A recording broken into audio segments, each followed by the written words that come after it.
আজ আমি পাঠ করব কবিগুরুর লেখা ছোট্ট একটি গল্প। গল্পটির নাম ছেলেবেলা।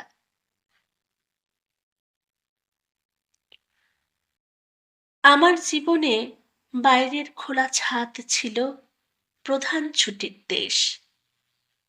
ছোট থেকে বড় বয়স পর্যন্ত আমার নানা রকমের দিন ওই ছাদে নানাভাবে বয়ে চলেছে।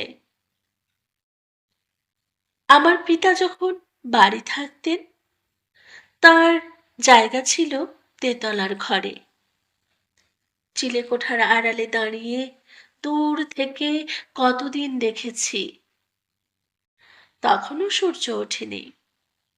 তিনি সাদা পাথরের মূর্তির মতো ছাদে চুপ করে বসে আছেন, কোলে দুটি হাত জোর করা। মাঝে মাঝে তিনি অনেক দিনের জন্য চলে যেতেন পাহাড়ি পর্বতে। তখন ওই ছাদে যাওয়া ছিল আমার ৭ সমুদ্র পাড়ে যাওয়ার আনন্দ। চিরদিনের নিচে তলায় বারান্দায় বসে বসে রেলিংয়ের ফাঁক দিয়ে দেখে এসেছি রাস্তার লোক চলাচল। কিন্তু ওই ছাদের উপর যাওয়া লোকবসতির পিলপে গাড়ি পেরিয়ে যাওয়া, ওখানে গেলে কলকাতার মাথার উপর দিয়ে পা ফেলে ফেলে মন চলে যায় যেখানে আকাশের শেষ নীল মিশে গেছে পৃথিবীর শেষ সবুজে। নানা বাড়ির নানা গড়নের উঁচু নিচু ছাদ চোখে থাকে। মধ্যে মধ্যে দেখা যায় গাছের ঝাঁকড়া মাথা। আমি লুকিয়ে ছাদে উঠতুম প্রায়ই দুপুর বেলায়। বরাবরই এই দুপুর বেলাটা নিয়েছে আমার মন ভুলিয়ে। ও যেন দিনের বেলাকার রাত্রির বালক সন্ন্যাসীর বিবাগী হয়ে যাবার সময়।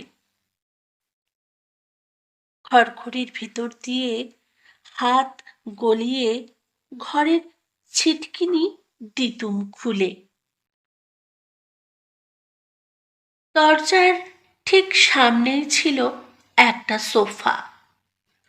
সেইখানে অত্যন্ত একলা হয়ে বসতুম। আমাকে পাকড়া করবার চৌকিদার যারা, পেট ভরে খেয়ে তাদের ঝিমুনি এসেছে, গা মোড়া দিতে দিতে শুয়ে পড়েছে মাদুর জুড়ে। রাঙা হয়ে আসত রোদ্দুর, চিল ডেকে যেত আকাশে, সামনের গলি দিয়ে হেঁকে যেত চুরিওয়ালা।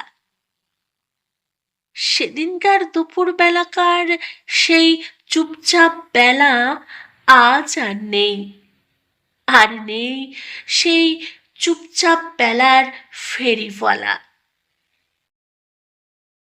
হঠাৎ তাদের হাঁক পৌঁছত, যেখানে বালিশের উপর খোলা চুল এলিয়ে দিয়ে শুয়ে থাকত বাড়ির বউ। দাসী ডেকে নিয়ে আসতো ভিতরে। বুড়ি চুড়িওয়ালা কচি হাত টিপে টিপে পরিয়ে দিত পছন্দ মতো বেলোয়ারি চুড়ি। সেদিনকার সেই বউ আজকের দিনে এখনো বউয়ের পদ পায়নি।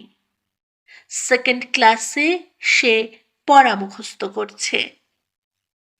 আর সেই চুড়িওয়ালা হয়তো আজ সেই গলিতেই বেড়াচ্ছে রিক্সা ঠেলে। ছাদটা ছিল আমার কেতাবে পড়া মরুভূমি। ধুধু করছে চারদিক, গরম বাতাস হু হু করে ছুটে যাচ্ছে ধুলো উড়িয়ে। আকাশের নীল রং এসেছে ফিকে হয়ে। এই ছাদের মরুভূমিতে তখন একটা ওয়েসিস দেখা দিয়েছিল। আজকাল উপরের তলায় কলের জলের নাগাল নেই। তখন তেতালার ঘরেও তার দৌড় ছিল। লুকিয়ে ঢোকা নাবার ঘর। তাকে যেন বাংলাদেশের শিশু লিভিংস্টন এইমাত্র খুঁজে বের করলে। কল দিত মুখ খুলে, ধারা জল পড়তো সকল গায়ে। বিছানার একখানা চাদর নিয়ে গা মুছে সহজ মানুষ হয়ে বসতুম। ছুটির দিনটা দেখতে দেখতে শেষের দিকে এসে পৌঁছল। নিচের দেউড়ির ঘণ্টায় বাজলো 4টে। রবিবারের বিকেল বেলায় আকাশটা বিশ্রী রকম মুখ বিগড়ে আছে। আসছে সোমবারের হাঁ করা মুখে গ্রহণ লাগানো ছায়া, তাকে গিলতে শুরু করেছে। নিচে এতক্ষণে পাহারা এড়ানো ছেলের খোঁজ পড়ে গেছে। দিনের আলো আসছে খোলা হয়ে। মন খারাপ নিয়ে একবার ছাদটা ঘুরে আসা গেল। নিচের দিকে দেখলুম তাকিয়ে। পুকুর থেকে পাতিহাঁসগুলো উঠে গিয়েছে। লোকজনের আনাগোনা আরম্ভ হয়েছে ঘাটে। বটগাছের ছায়া পড়েছে অর্ধেক পুকুর জুড়ে। রাস্তা থেকে জুড়ি গাড়ির সাইজের হাঁক শোনা যাচ্ছে। গল্পটি আমি পশ্চিমবঙ্গ প্রাথমিক শিক্ষা পর্ষদের ৫ম শ্রেণীর পাতাবাহার বই থেকে পাঠ করলাম। ধন্যবাদ সকলকে।